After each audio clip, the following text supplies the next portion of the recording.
안녕하십니까, 김영지입니다. 오늘은 이제 크레딧 스위스 얘기 나오면서 어, 실리콘밸리 뱅크 이어서 이제 메이저 은행도 잘못되는 거 아니냐, 이제 이런 걱정들이 많이 나온 그런 상황인데요. CS가 위태로운 것 그 자체보다 이게 마지막인가 하는 그 고민이 가장 크죠. 왜냐하면은 CS 같은 경우는 지금 뭐 자금 지원 같은 얘기 나오고 있기 때문에 당장의 문제가 이렇게 커질 것 같아 보이진 않습니다. 그리고 이 문제가 작년부터 계속 거론돼 왔었던 문제거든요. 시장 쪽에서는 이미 다 알만한 사람들은 아는 그런 얘기이기 때문에 새로운 얘기가 아니라는 것이죠. 그렇다면은 뉴스가 악재가 현실화되는 그런 단계로 들어갔다 이렇게 볼 수가 있는 것이고, 그렇게 보면은 이 CS 것만 보면은 마무리 단계로 들어갔다 이렇게 볼 수가 있겠는데, 나머지 정황상으로 놓고 봤을 때 아직은 완전히 해결된 게 아니라는 점도 우리가 좀 봐야 된다라는 것입니다. 그래서 이 CS 것만 먼저 좀 정리를 좀 해보면은, 제가 지금 뽑아놓은 이 그림이 달러 수학 그래프거든요. 여기서 보시면은 2008년에 여기 금융위기 때나 그 다음에 이제 팬데믹 당시 때는 사실 금액이 엄청 좀 큽니다, 이게. 여기가 5,800억 달러 정도 되거든요. 그리고 여기가 한 4,500억 달러. 근데 이제 이 팬데믹 이후에 보면은 조그맣게 이렇게 좀 솟아오르는 게 있잖아요. 제가 빨갛게 요 표시한 요 자리요.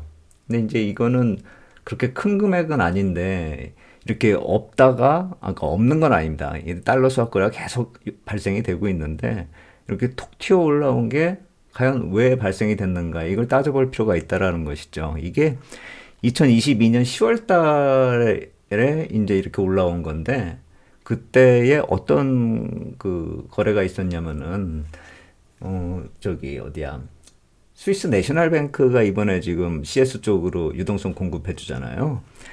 그 스위스 내셔널 뱅크 쪽으로 미국이 달러 스왑 거래를 3건을 해줬어요. 10월 6일에 31억 달러, 그리고 13일에 63억 달러, 그리고 20일에 110억 달러, 이렇게 달러 스왑 거래를 해줬거든요. 그 거래 내용을 그 뉴욕 패드 쪽에서 이렇게 제가 캡처해 왔는데, 이렇게 3건이 거래가 있었단 말입니다. 7일짜리로 3.33%로 금액이 아까 말씀드렸듯이 31억 달러, 62억 7천억 달러, 그 다음에 110.9억 달러. 그러니까 이거 3개 더하면은 아까 그 조그만 그 솟아오른 그 그래프 같이 이제 달러 수합이 발생이 된 거거든요. 그러니까 이제 이게 7일 뒤에는 또 이제 갚았을 테니까 사라졌겠죠. 근데 이제 이런 모두 합치면 한 200억 달러 정도 수합이고, 이번에 지금 유동성 공급을 해준다는 게 500억 달러가 좀 넘잖아요. 그러니까 이 당시에도 이게 스위스 중앙은행을 통해서 크레딧 스위스 쪽에 도움을 준 게 아니냐, 이렇게 추측을 할 수가 있는 것이죠. 이 달러 수학 거래에 대해서 뭐 금액이 얼마가 누구한테 갔다 이런 식으로 확인이 불가능하죠. 확인해 줄 리도 없고 공개할 사안도 아니고, 뭐 또 국채 발행을 하는 그 과정상에서 약간 좀 이렇게 좀 비는 돈들을 서로 달러 수합으로 이렇게 이체하는 그런 경우들도 종종 있었을 테니까 그것의 연장선상이다라고 우겨도 되긴 되는데, 금액이 너무 크다라는 것이죠. 그리고 이 당시에 달러 한번 추세를 보세요. 이게 2022년 그 10월 달경에 이렇게 꼭지를 치는 그런 거래가 나타났거든요. 달러 인덱스가요. 이때 우리 원화도 막 1,400원 넘어가서 난리를 치던 때가 있었어요. 그러니까 달러 쪽에서 달러 유동성에 문제가 생기면은 이머징 마켓 쪽으로 항상 좀 불리하게 작용을 하고, 그게 우리나라에도 이 1,400원 넘어가서 뭐 1,450원까지 가네, 이제 뭐 이런 얘기가 나오고 실제로 근접했었던 그 상황이었거든요. 그 당시에는 뭐 이제 1,500원도 넘는다 뭐 이런 얘기 나왔었잖아요.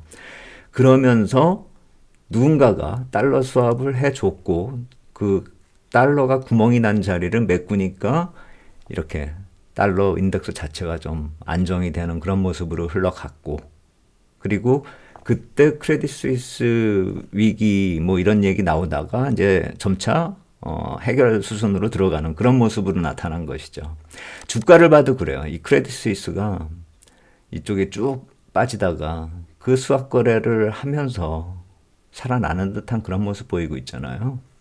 금액상으로 놓고 보면 뭐 주당 4, 5달러를 왔다 갔다. 그 이전엔 뭐 이쪽으로 더 가면은 팬데믹 이전에 가면은 뭐 12달러까지도 이렇게 가 있었던 주가인데 최근에는 뭐 이제 2달러대로 떨어졌고 작년 10월에 유동성 공급을 받네 만에 뭐 이런 얘기가 나왔을 때가 그때가 이제 4달러에서 5달러 왔다 갔다 했던 그 시대라는 것이죠.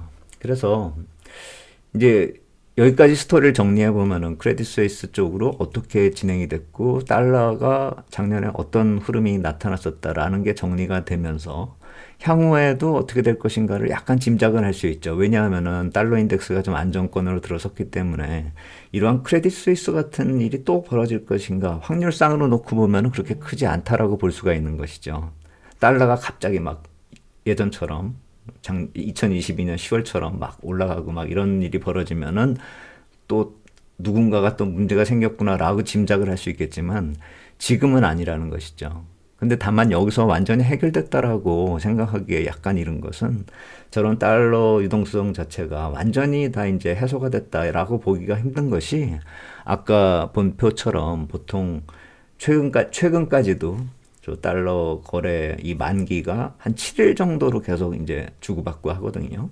큰 금액은 아니죠. 최근에 받는 것은, 주고받는 것은요. 근데 이 팬데믹 이전 그 정상적인 그 시기에서는 사실 진짜 하루짜리 거의 뭐 콜 거래하듯이 그렇게 이제 하루짜리가 이제 달러 수합으로 주고받고 했었단 말입니다. 근데 이제 그게 일주일짜리로 이제 길어진 상태가 계속 유지가 되고 있는 거 보면 이 달러 인덱스가 좀 내려오긴 했는데 이게 완전히 정상화됐다. 달러 유동성이 완전히 풀렸다. 이렇게 보기는 힘든 것이고 그렇다라고 본다면은 또 금융회사 어느 곳에서 달러가 부족하다, 유동성이 부족하다 이런 얘기가 또 나올 수도 있을 것 같다라는 생각이 듭니다. 그렇기 때문에 마음을 놓고 모든 것이 해결됐다 이렇게 보기는 힘들다라는 것이죠. 그래서 크레딧 스위스만 보면 이거 악재의 노출이다 이렇게 보는 것이 맞겠고 좀 이제 단기적으로는 오히려 해결 수순으로 들어가는구나 이렇게 안심할 수는 있습니다. 근데 전체 금융권을 놓고 본다면 글로벌 금융권을 놓고 본다면 완전히 안심하기에는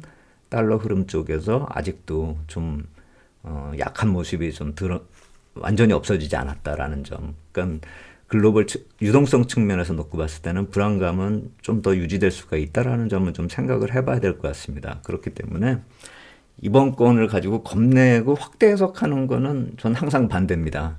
저 실리콘밸리뱅크 때도 그 단순히 이제 국채 거래에 있어서의 발생된 그런 잘못된 그런 흐름, 그러니까 뭐 손실을 확정하는 그런 흐름, 이제 이런 거는 좀 문제가 좀 커질 수가 있는 거였지만 그게 파생 상품으로 해가지고 막 다른 금융기관으로 넘어가는 게 아니라고 한다면은 큰 문제가 이렇게 발생이 되지 않을 거라고 이렇게 말씀을 드렸듯이. 크레딧 스위스 같은 경우도 마찬가지고요. 뭐 이거 파생으로 연결되어 있는 그런 상황은 아니니까요. 그렇듯이 이제 다른 쪽에서 문제가 발생이 돼도 뱅크런이나 아니면은 뭐 이렇게 유동성 고갈 뭐 이런 측면에 있어서의 문제 이런 것들은 사실 문제가 확산이 돼가지고 글로벌 위기로 이렇게 이어지는 그런 경우는 크지가 않다라는 것이죠. 그러니까 단기적으로 시장을 막 흔드는 경우 이런 경우는 될 수가 있을지언정 위기다 막 해가지고 막 폭락으로 이어지고 막 절단 난다 이렇게 해석할 필요까지는 없다라는 것이죠. 그래서 결론적으로 말씀을 드리면은 크레딧 스위스만 보면 해결 수순, 실리콘밸리처럼 해결 수순 이렇게 간다 이렇게 보시면 맞는 것이고 다만 그렇다고 해서 여기서 적극적으로 막 포지션 이제 모든 게 해결됐으니까 막 롱 포지션 막 잡자 이렇게 달겨들 때는 아니라는 것이죠. 조심조심 운전하는 게 제가 봤을 때는 3월 미국의 국채 발행이 27일, 28일, 29일이 이제 마무리되거든요. 그리고 그 바로 전주가 이제 FMC 회의고요. 그러니까 FMC 회의가 23일 날 결과가 나와가지고 안정이 된다 하더라도 27, 28, 29 요때까지는 조금 글로벌 자금 시장 보면서 이렇게 좀 여유 있게 대응하는 게 맞을 것 같다는 생각이 듭니다.